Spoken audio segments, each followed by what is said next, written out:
What is going on, fellow reformers? It's the Reformation Keegan, and I'm here today with a new type of video. So, I haven't done many lists because I find they spark endless debate that becomes toxic, but I'm going to do my personal top 5 Batman the Animated Series episodes, which are strictly opinion and by no means fact. So I wanted to get that out of the way. These are just my top 5 that I prefer based on my own interests. And if you have your top 5 based off of your own interests, feel free to make a list on that and feel free to disagree because disagreeing can lead to healthy debate. I firmly believe that, and I say that as an English major because we all need to have different opinions on topics such as these because if we don't, the world would be really, really boring. So I'm going to do my top 5. They're based off of personal preference, and I wanted to put this out there before I started. They do not include any episodes from Batman Beyond, Batman Brave and the Bold, or the new Batman Adventures. I'm sticking to strictly the original Batman animated series for this because those episodes might be for future videos. So let me see what I can cook up here, and we will get started with number 5. We have Two-Face, and I'm including parts 1 and part 2 because they are basically the same story, just cut and put into different episodes that happen one by one. So really, it's the same story. Anyway, so we're going to start with Two-Face because this is obviously kind of like a coming of age for the character in Batman animated series form. But I think that the story of Harvey is extremely intriguing, and it's intriguing because there's a huge mental health connotation that many of you know I love, and that happens here. So Harvey ends up getting disfigured, and this really shows his double personality. And Harvey, even beforehand, shows little traits of aggressiveness, but once the tragedy ensues, we can see Big Bad Harv really come out. And I really like the characterization of Big Bad Harv in this because Two-Face is a character derived off of justice, but not just legal justice, even though he is District Attorney Harvey Dent. He is more encompassed in self-justice and revenge and retribution, vengeance, whatever term you want to use in that nature. And I really find that intriguing about Two-Face. And I thought this episode exuded it the best because you have Bruce and Harvey who are very cordial, but then Big Bad Harv and Batman, on the other hand, they become rivals, and that's extremely interesting.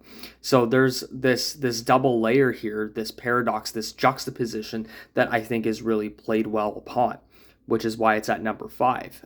So at number 4, we have Joker's Favor. And I wanted to include more Joker episodes because to me, the Mark Hamill version of the Joker is my favorite. Heath Ledger's Joker is the best live action, but my favorite Joker is the Mark Hamill and Batman the Animated Series. And I picked Joker's Favor for one reason. I was going to really pick The Laughing Fish because I really love that episode, but I think Joker's Favor has a little bit more of a legacy to it. And that is because you can see how Joker doesn't just interact with Batman, but how he interacts with civilians. And we can see Charlie, he's frustrated and he's an everyday Joe just doing his own thing, and he's driving home and he's tired and he wondered what's for dinner. He doesn't want his wife's meatloaf, and he ends up cutting off the Joker.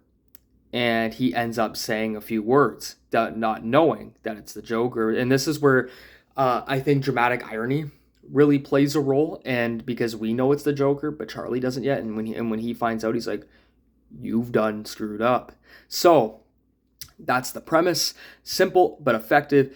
And the Joker makes him do everything. And he makes him wait. And this is the theme of time that I really like in this episode. And he makes Charlie wait. And Charlie is scared to death because he's going to have to owe the Joker a favor. And the Joker makes him wait years at this point.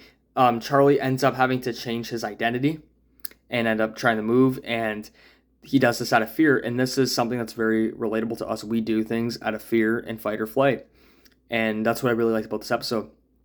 And eventually, the conclusion is very satisfying because we have Charlie getting his revenge due to Batman's help.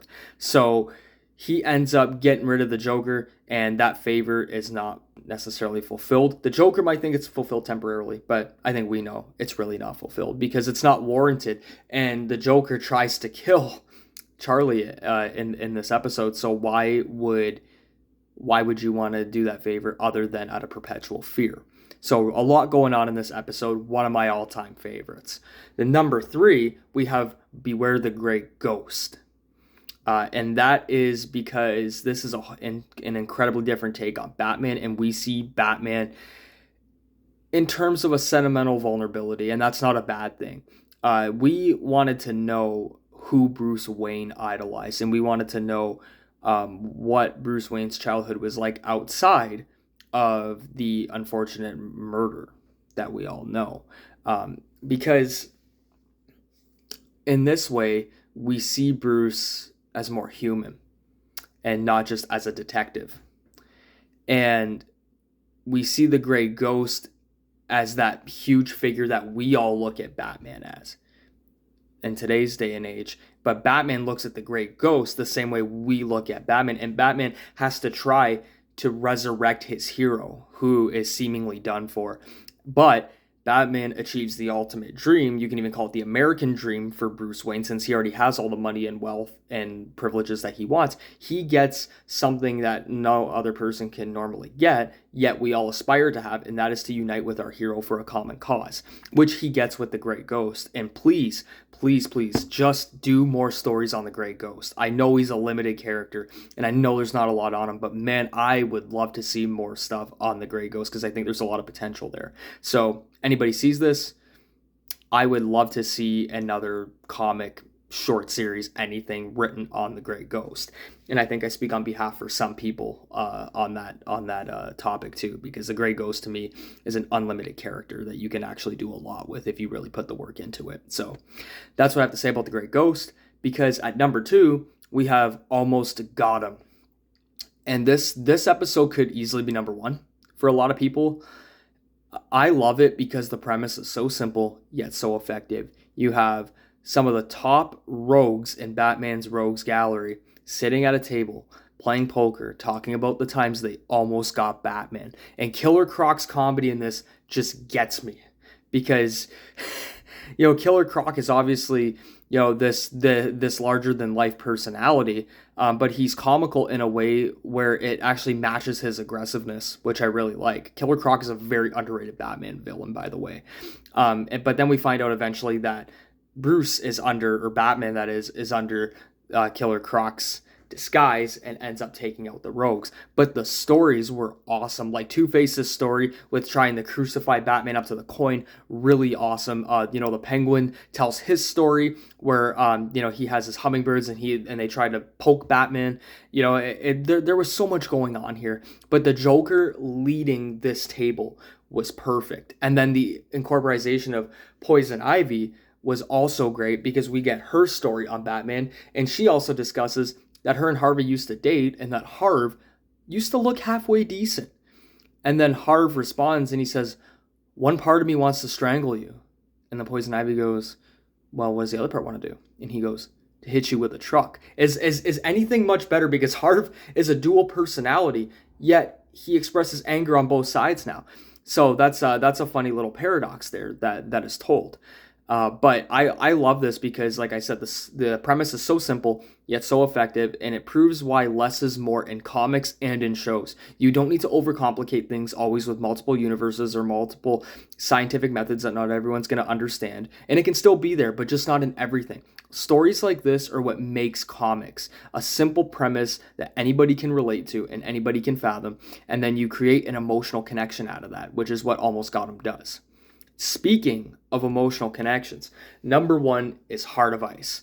So this was written by the legendary Paul Dini, and I can't say enough good things about this, and I would love for a movie to be made on Heart of Ice.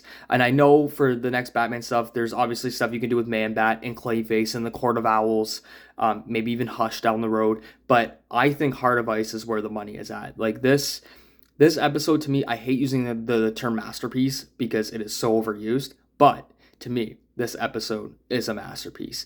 It starts perfectly. You have the snow coming down in the setting, and then you have Mr. Freeze say, almost like a silhouette where the camera shoots in on his face, he says, "Revenge is a dish best served cold," and then you see his red eyes. So that image just kicks off everything.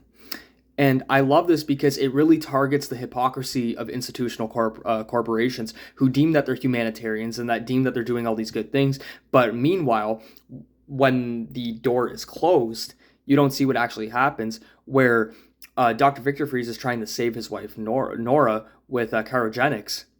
And what happens is he's trying to preserve her, but then Ferris Boyle, due to his greed, cares more about money than saving a life and actually positively contributing towards the future with Fries's studies. And he kicks him into the machinery, causing Nora to basically die. And the process is halted. And then Victor ends up having to make his own suit where he can only survive in sub-zero temperatures. And he is on a quest for revenge. So a lot of people debate over Mr. Freeze being a villain. And yes, he does heinous things, but I think he's almost anti-heroic at this point. I think this episode really symbolized him as an anti-hero, but I can also understand the argument for him being a sympathetic villain as well, because the use of pathos to get the emotional effect out of the viewer is really present throughout this this truthful depiction on corporations and how it basically ruined Victor's life. And Victor's life now is all predicated off of emotionless revenge, which is also a paradox again, and I know I've mentioned that a few times, but it is a paradox because his emotionless nature is essentially making him emotional, going for this revenge to avenge Nora. So there's a lot going on here, and Freeze in a way does get his revenge, but not fully, because a sickened Bruce Wayne, which also shows Alfred as the wise man to give him chicken noodle soup because he's sick and it's the best way to fight off a cold, everybody. He smashes it over the top of Freeze's dome, and then that causes it to crack, and then Freeze is ending up going to Arkham after that. And he's sitting there and he's almost got tears in his eyes, and he looks at the globe of Nora saying, "I failed you," and you can see Batman looking through that, sitting by a tree at Arkham, and then he falls down, which is just it's so beautiful, so beautifully written. And yeah, that episode is definitely the best to me, because of all the truthfulness to it, the realism to it, and the effect that it has on the viewer, where you can understand, you can't condone it, what Freeze does in his actions, but you can understand why he does it, which is why I think it is the best Batman animated series episode of all time. So let me know what you guys think, because I want to do some more of these lists. I actually have some lists coming up from stuff in my collection, which is also subjective, but I had a lot of fun doing this, and I want to create some more content. So let me know what you guys think. What are your top 5 Batman animated series episodes? Do you agree with mine, or do they slightly differ? Please like, share, comment, and most of all, subscribe.